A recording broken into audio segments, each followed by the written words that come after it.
Hello guys, welcome back to the channel. आप लोगों का स्वागत है चैनल पे। और मैं आज आपके लिए शूट कर रहा हूँ अभी फिलहाल कैश फ्लो स्टेटमेंट। और टाइम देखो, आपको बोर्ड पे दिख रहा होगा 1:30 बज गया। रात के 1:30 बजे हम स्टार्ट कर रहे हैं कैश फ्लो। कैश फ्लो में हमें क्या देखना है, तो मैं आपको बस बेसिक रिवाइज कराऊंगा। पहले सबसे पहले कैश फ्लो में क्या क्या चीजें हैं, ठीक है। फिर हम इससे कुछ क्वेश्चन भी देखेंगे। इंपॉर्टेंट है कैश फ्लो का कॉन्सेप्ट सारा क्लियर हो जाए आपको कि क्या क्या चीज आपको पता होनी चाहिए, क्योंकि अब इतना टाइम नहीं है आपके पास कि आप पूरा सब रिवाइज करो एकदम बेसिक से। हाँ, आपने रिवाइज कर रखा तो बहुत बढ़िया बात है। अभी ये टाइम में स्मार्ट स्टडी फटाफट कर देगा, तो फटाफट करेंगे हम बातों को। तो देखो कैश फ्लो में क्या क्या चीजें हैं। कैश फ्लो का मतलब आप सब जानते हो। कैश फ्लो मतलब एक बिजनेस में कितना पैसा आया और कितना पैसा गया, उस फ्लो को रिकॉर्ड मेंटेन करके रखना। 3 एक्टिविटी है कैश फ्लो की। कैश फ्लो स्टेटमेंट की अगर हम बात करें,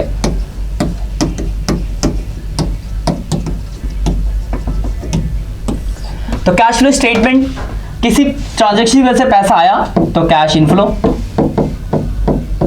पैसा बाहर गया तो कैश आउटफ्लो, कोई इफेक्ट नहीं पड़ा तो नो फ्लो। 3 एक्टिविटी है कैश फ्लो की। पहली एक्टिविटी का नाम है ऑपरेटिंग एक्टिविटी,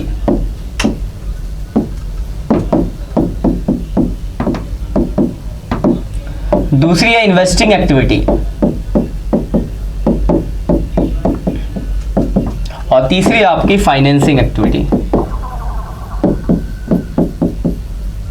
तो मैं बस वही बताऊंगा जो मेन आपको याद रखना है। ऑपरेटिंग एक्टिविटी का मतलब है वो सारी ट्रांजैक्शंस जो आपके ऑपरेटिंग में आती है।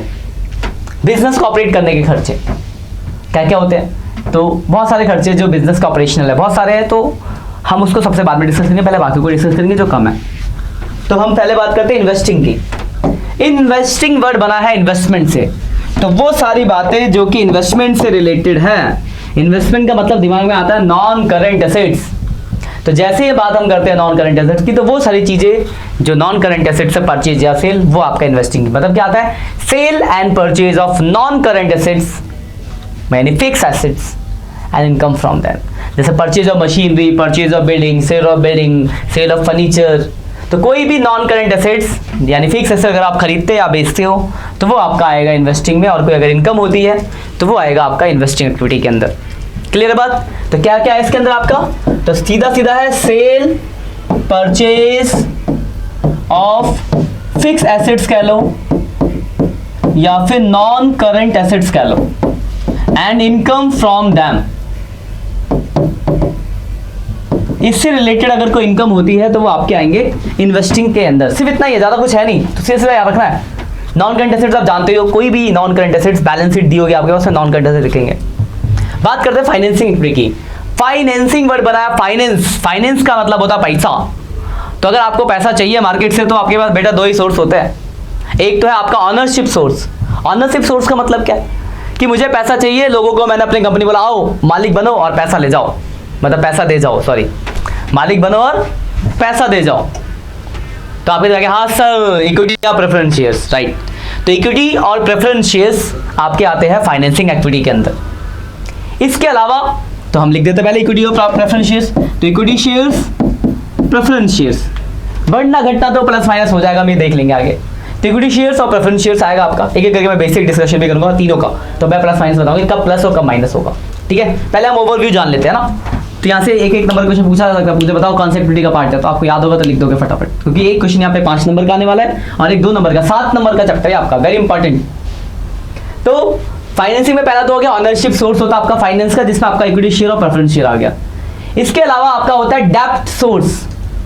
डेप्ट सोर्स का मतलब है कि आपने उधार लिया, मतलब हम पैसा तो हमें चाहिए पर हम किसी को अपना ऑनरशिप नहीं देना चाहते, मालिक नहीं बनाना चाहते, तो आपके पास दूसरा सोर्स होता है डेप्ट सोर्स। तो बोल सर डेप्ट मतलब उधार, उधार के अंदर क्या क्या आ जाता है, तो नॉन करंट लायबिलिटीज एक वर्ड में। और नॉन करंट लायबिलिटीज में क्या क्या होता है, तो डिवेंचर, नॉन करंट लायबिलिटीज बोल लो, लॉन्ग टर्म बोरोइंग बोल लो, डेप्ट बोल लो, मतलब एक बड़ा वर्ड बोले तो नॉन करंट लायबिलिटीज होती है आपकी। तो ये आ गया आपका फाइनेंसिंग के अंदर। अब इनकी कॉस्टिंग भी तो होगी, तो कॉस्ट, तो डिविडेंड पेड इनकी कॉस्ट है शेयर की, इंटरेस्ट पेड, कोई भी एक्सपेंस होगा इससे रिलेटेड, और सिक्योरिटी प्रीमियम रिजर्व, और शॉर्ट टर्म का सोर्स बैंक ओवरड्राफ्ट। ये सारी चीजें आपकी फाइनेंसिंग में आती है। इसके अलावा जो भी बच गया वो ऑपरेटिंग में आएगा। बच गया जैसे अगर सिंगल, देखो ध्यान रखना इसमें 2 मेथड आपके, बात को ध्यान से समझना, कॉन्सेप्ट जो आपका बेसिकली मेथड 2 है। एक आपका डायरेक्ट मेथड और दूसरा इनडायरेक्ट मेथड। देखो इनडायरेक्ट मेथड से क्वेश्चन आएंगे आपके। इनडायरेक्ट मेथड का मतलब क्या होता है कि आपके पास बैलेंस शीट है, अब भाई बैलेंस शीट से कैश कैसे निकालोगे, तो इनडायरेक्टली निकालना पड़ेगा। तो इनडायरेक्ट मेथड से हम ऑपरेटिंग का फॉर्मेट देखेंगे। बट आपसे डायरेक्ट अगर क्वेश्चन पूछा गया कि हाँ बताओ ये कौन सी एक्टिविटी का पार्ट है, तो ये देखो इनका ये है जो बच गया ऑपरेटिंग, जैसे कमीशन पेड दोनों में तो नहीं है ना, तो ऑपरेटिंग का पार्ट है, ठीक है। सेल ऑफ गुड्स इन दोनों में तो नहीं है ना, लेकिन सेल ऑफ मशीन भी होता तो इन्वेस्टिंग में आ जाता। लेकिन जब हम इनडायरेक्ट मेथड लगाते हैं तो ऑपरेटिंग का छोड़ के बाकी सारी बातें लिखते हैं ऑपरेटिंग के फॉर्मेट में। देखो भी दिखाऊंगा मैं आपको। तो एक ऑपरेटिंग का फॉर्मेट है एज फॉर किसके लिए, प्रैक्टिकल क्वेश्चन के लिए। लेकिन डायरेक्ट अगर आपसे एक नंबर क्वेश्चन पूछा गया तो ध्यान रखिए इसके अलावा जो बच गया वो ऑपरेटिंग में आता है। क्लियर बात। तो थ्योरी अलग है, प्रैक्टिकल पॉइंट ऑफ व्यू से हम इनडायरेक्ट मेथड लगा तो इनडायरेक्टली सोच रहे तो फॉर्मेट अलग है। ये नहीं कि उस फॉर्मेट को देखो और लिख दो कि हाँ ये आता है ऑपरेटिंग में। जैसे फॉर्मेट भी दिखाऊंगा तो उसमें आएगा डिविडेंड पेड आता है, बट डिविडेंड पेड किसका पार्ट होता है, फाइनेंसिंग का। तो क्वेश्चन आया तो ये मत लिख दे कि डिविडेंड पेड ऑपरेटिंग का पार्ट है। वहां इसलिए आ रहा है क्योंकि हम फॉर्मेट को इनडायरेक्ट वे से सोच रहे हैं, क्योंकि डायरेक्ट हमारे पास इन्फॉर्मेशन नहीं दी गई है, दैट्स वाई हम फॉर्मेट वहां लिख रहे हैं। ये छोटी छोटी बातें मिस्टेक करते हो तो इस बात को ध्यान रखना। तो मैं आपके आपको फॉर्मेट डिस्कस करता हूँ एक एक करके। सबसे पहला ऑपरेटिंग की बात करते हैं। तो आपका जो मेथड है वो इनडायरेक्ट है। डायरेक्ट होता तो बहुत आसान होता, कैश बुक दिया होता, सीधे सीधे तीनों एक्टिविटी में जो जो जाता वहां भेज दो, खत्म। लेकिन आपके पास जो आने वाला वो आएगा इनडायरेक्ट मेथड। आपको निकालना होगा चीजों को इनडायरेक्टली, क्योंकि डायरेक्टली दी नहीं है। तो इनडायरेक्ट निकालते टाइम दिमाग थोड़ा एक्स्ट्रा लगता है। तो ऑपरेटिंग का फॉर्मेट है कैश फ्लो फ्रॉम ऑपरेटिंग। बहुत ही शॉर्ट में लिख पाता हूं फॉर्मेट, ऑपरेटिंग एक्टिविटी। और वीडियो अच्छी लग रही है तो दोस्तों में शेयर कर दो, कमेंट करना तो भूलो ही ना। Cash flow from operating activity की अगर हम बात करें तो कैश फ्लो फ्रॉम ऑपरेटिंग की बात करें इनडायरेक्ट मेथड से अगर सोचा जाए तो 4 हेड है इसके। शॉर्ट में ध्यान रखना 4 हेड है। पहला है net profit before tax and extra ordinary item. फिर इसके बाद ऐड आइटम है, इसके नीचे ऐड होगा non cash non operating expenses, फिर माइनस होगा non cash non operating income. Format को हम आगे कंटिन्यू ऐसे करता अगले फॉर पे, वहां तक प्लस माइनस करेंगे तो आपका आएगा net profit before working capital change. फिर इसका आगे कहानी आ गया। तो देखो ये आपके फॉर्मेट के 4 हेड है, 1 2 3 और चौथा अगले पेज पे। अब देखो बात को समझो थोड़ा ध्यान से। पहला है net profit before tax and extraordinary item. तो net profit before tax and extraordinary item में 5 चीजें आती है। आपके 5 चीजें पता होनी चाहिए। क्या क्या आता है 5 चीजें? तो सबसे पहला होता है आपका net profit current year minus previous year, general reserve current year minus previous year, उसके बाद प्रोविजन फॉर टैक्स, ये कौन से ईयर का? तो करंट ईयर का, प्रपोज डिविडेंड और इंटरिम डिविडेंड। तो ये प्रपोज डिविडेंड ध्यान रखना प्रीवियस ईयर का, इंटरिम डिविडेंड करंट ईयर का। 5 चीज आती है। पहला करंट नेट प्रॉफिट 2 साल का दिया होगा, करंट ईयर से प्रीवियस घटाएंगे, नेट प्रॉफिट जो डिफरेंस होगा वो आ जाएगा आपका। जनरल रिजर्व 2 साल का दिया होगा, करंट ईयर से प्रीवियस घटाएंगे, जनरल रिजर्व आ गया आपका। उसके बाद आपका प्रोविजन फॉर टैक्स जो आता है वो करंट ईयर का आता है। डिविडेंड 2 तरह का होता है प्रपोज, एक होता है इंटरिम। कॉन्सेप्ट क्या है इसके पीछे का? कंपनी क्या होती है, जैसे कंपनी ने इस साल प्रॉफिट कमाया तो साल के एंड में पता चलेगा कि हमें इतना प्रॉफिट हुआ है, तो वो प्रॉफिट अगले साल बांटेगी। मतलब प्रीवियस ईयर का डिविडेंड करंट ईयर में डिस्ट्रीब्यूट होता है। तो propose dividend that one is, तो प्रीवियस ईयर का आएगा। लेकिन कभी कभी कंपनी क्या करती है, साल के बीच में भी खुशी के बोलती है इस साल तो हमें बहुत प्रॉफिट हो, चलो बीच में डिविडेंड बांट देते हैं। तो अगर during the year company current year का ही डिविडेंड बांट देती है, दैट इज इंटरिम डिविडेंड। तो दोनों डिविडेंड होगा, प्रपोज डिविडेंड इंटरिम डिविडेंड दोनों ही आपको एडजस्टमेंट में दिखेगा। और अगर ये दोनों में से कुछ भी दिखता है तो सीधे प्लस कर देना। यहाँ पे याद रखना कि प्रपोज डिविडेंड में प्रीवियस ईयर लेना है, इंटरिम डिविडेंड सीधा अमाउंट होगा, सीधा लिख देना आपको। ये 5 चीजें प्लस माइनस करेंगे तो आएगा आपका net profit before tax and extra ordinary item. जरूरी नहीं है कि 5 चीजें हो, 1 भी हो सकती है, 2 भी हो सकती है, 3 भी हो सकती है, 5 हो सकती है। तो आपको पता होना चाहिए कि 5 चीजें आती है इसके अंदर। क्वेश्चन डायरेक्ट भी ना आके कुछ इस तरीके का भी आ सकता है, आपको पूछ दे 1 नंबर में, मतलब क्वेश्चन दिया होगा बैलेंस शीट और 1 नंबर में पूछ दे बताओ net profit before tax and extra ordinary item के, तो आपको पता है कि ये जोड़ के आता है net profit before tax and extra ordinary item. ठीक है ना। उसके बाद ऐड आइटम आते हैं। तो देखो मैंने क्या किया, non cash non operating expenses को ऐड किया। तो इसके पीछे का लॉजिक समझते हैं कि इसको ऐड क्यों कर रहे हैं हम। तो बात को ध्यान से समझता हूं, क्योंकि रटने से नहीं होता, समझना होता, बहुत इंपॉर्टेंट। हमने लिया है नेट प्रॉफिट। थोड़ा 11th में पीछे चलते हैं। नेट प्रॉफिट का मतलब होता है कि आपने सारा खर्चा घटा रखा प्रॉफिट में से, तभी आपका मतलब पीएनएल अकाउंट बनाया, सारा खर्चा घटाया तो आपका प्रॉफिट निकल गया। सारा खर्चा घटाया तब जाके प्रॉफिट निकला। सारे खर्चे का मतलब क्या है, चाहे वो ऑपरेटिंग खर्चा हो, चाहे फिर वो नॉन ऑपरेटिंग, मतलब सब घटा होगा। लेकिन एक बात बताओ, अगर आप ऑपरेटिंग एक्टिविटी बना रहे हो तो सिर्फ आपको ऑपरेटिंग ही खर्चे घटाने चाहिए, तो वो भी कैश वाले। तो बाकी जो अदर खर्चे घटे हुए हैं उसको अगर मैं जोड़ दूं तो उस लेवल पे पहुंच जाऊंगा। इनडायरेक्ट वे में सोच रहे हैं, बस वही करा हमने। तो non cash non operating expenses नहीं घटने चाहिए थे पर घटे हुए हैं, तो जोड़ के उस लेवल पे आ जाएंगे, तो ऐड कर दिया। सेम इसका उल्टा, प्रॉफिट्स माइनस कर दिया। लॉजिक समझ गए पीछे का। अब इसको देखते क्या क्या आएगा। तो एक्सपेंस में आएगा आपका depreciation, loss on sale of assets, उसके बाद इंटरेस्ट पेड, गुडविल अमोर्टाइज मतलब रिटर्न ऑफ, मतलब घटना। याद रखना गुडविल के साथ बहुत बड़ा कहानी है, गुडविल कर देता है झोल। गुडविल घटेगा तो यहाँ आएगा, बढ़ेगा तो दूसरी जगह आता है। इन्वेस्टिंग में परचेज ऑफ गुडविल। इसमें इनकम में क्या आएगा, तो profit on sale of assets या appreciation, dividend receive, rent receive, interest receive, rental income, मतलब ये सब चीज आती है। क्या क्या है, तो profit on sale of assets, appreciation, rental income, dividend receive, interest receive, ये सारी चीजें आएंगी प्लस, मतलब माइनस में आएंगे। और इसका उल्टा एक्सपेंस होगा प्लस में आएगा। ये तीन चीजों को प्लस माइनस अगर आप करोगे, जरूरी नहीं कि सब कुछ हो, मतलब इतनी चीजें मैक्सिमम है, तो प्लस माइनस करोगे तो आपका निकल जाएगा net profit before working capital change. आपसे पूछ सकता है what is net profit before working capital change. तो एडजस्टमेंट्स इन नेट प्रॉफिट किस चीज का, नॉन ऐड आइटम और लेस आइटम। ऐड आइटम क्या है, non cash non operating expenses, और लेस आइटम क्या है, तो non cash non operating income. इनको प्लस माइनस करने के बाद जो निकलता है आपका वो होता है net profit before working capital change. यहाँ एक वर्ड दिख रहा होगा आपको, वर्किंग कैपिटल, वर्किंग कैपिटल, थोड़ा वर्किंग कैपिटल।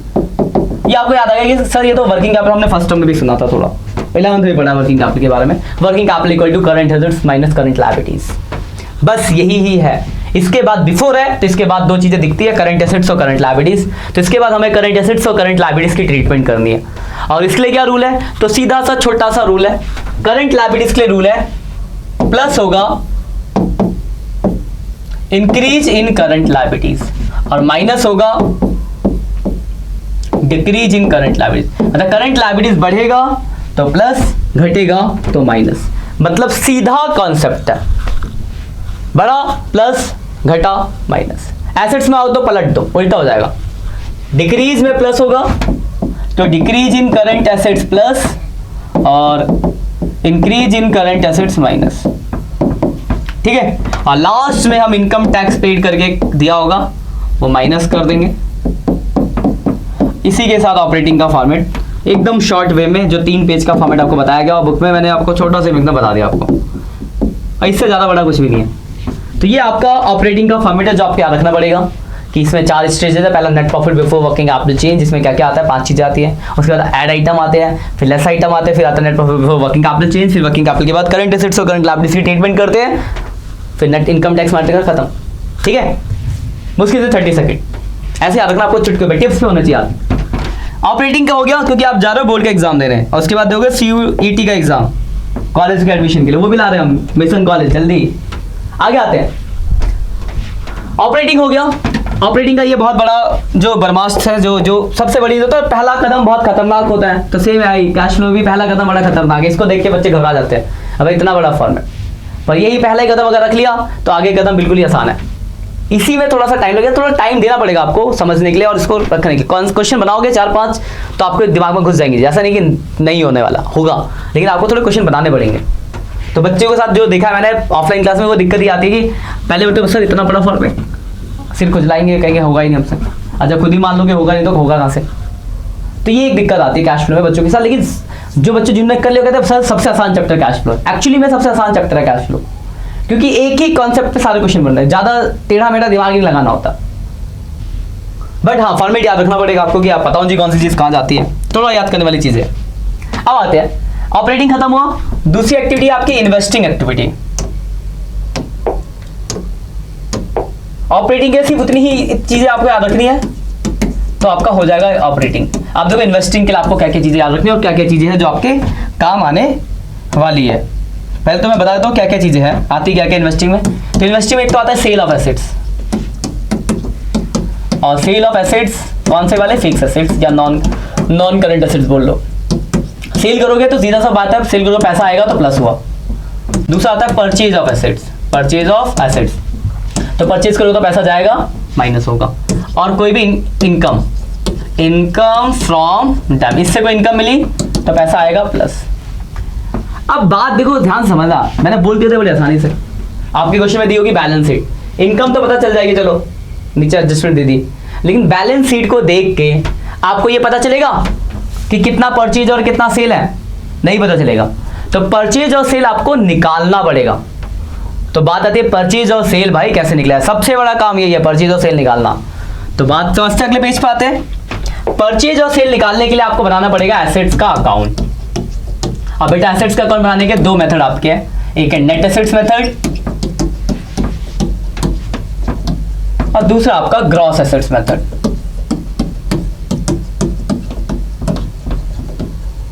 ठीक है, तो आपके पास दो मेथड है, एक नेट एसेट्स और एक ग्रॉस एसेट्स मेथड। ये दो मेथड आपको समझने हैं एसेट्स अकाउंट बनाने के। पहले हम नेट एसेट्स मेथड समझ लेते हैं। नेट एसेट्स मेथड में एक सिंगल एसेट्स का अकाउंट बनेगा। एसेट्स अकाउंट बनाओगे आप, एसेट्स अकाउंट का जो भी फॉर्मेट होगा,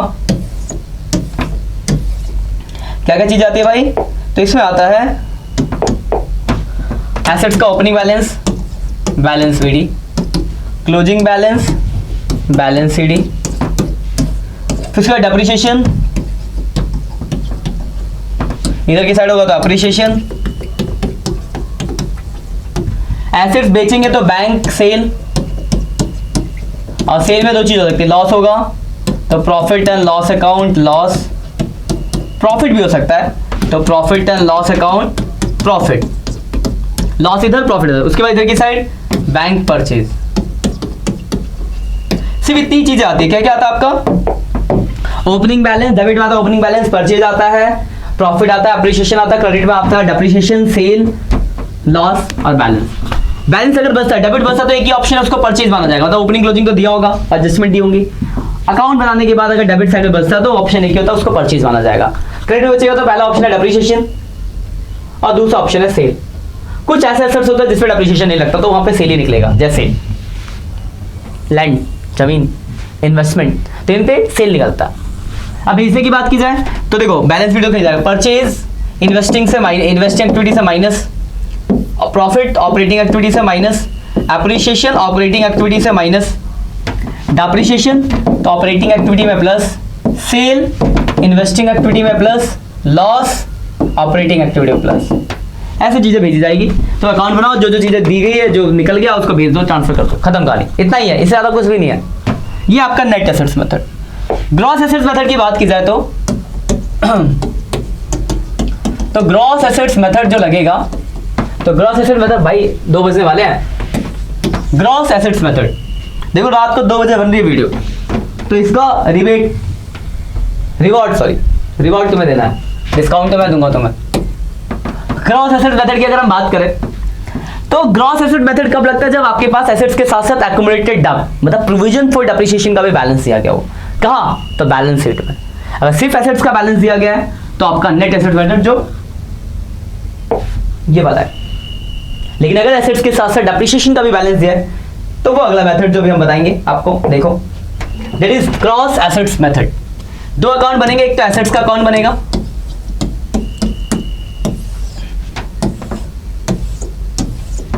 और दूसरा एक्यूमुलेटेड डेप्रिसिएशन अकाउंट बनेगा।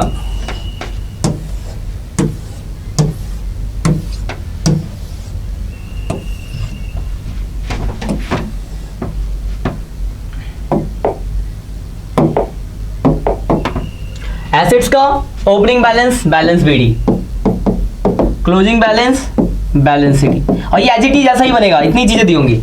प्रोविजन का भी बैलेंस दिया होगा, डेप्रिसिएशन का, तो बैलेंस बीडी इधर, लायबिलिटीज है, और क्लोजिंग बैलेंस इधर, बैलेंस सीडी इधर। BDCD हो गया, BDCD हो गया। इसके बाद जब भी हम एसेट बेचेंगे हमें तीन बात आएगी, एक तो आएगा जितना उस पर डाप लगा, एक्यूमुलेटेड डाप के नाम से, जितना भी अब तक डाप लगा है। दूसरा जितने बेचेंगे बैंक सेल, और तीसरा प्रॉफिट और लॉस। लॉस हुआ तो इधर, प्रॉफिट होगा तो इधर लिख देंगे। ये तीन चीजें आएंगी। और जो डैप है वो यहाँ पे आ जाएगा मतलब एसेट्स के नाम से, जो भी नाम होगा एसेट्स का, बस इतना ही होना है। टोटल करो, इधर बचेगा बैलेंस, ये निकलेगा बैंक, हमेशा इधर ही बचेगा, और परचेज निकलेगा। इसकी टोटल करो, हमेशा इधर की साइड बैलेंस बचेगा, ये निकलेगा डेप्रिसिएशन करंट ईयर का।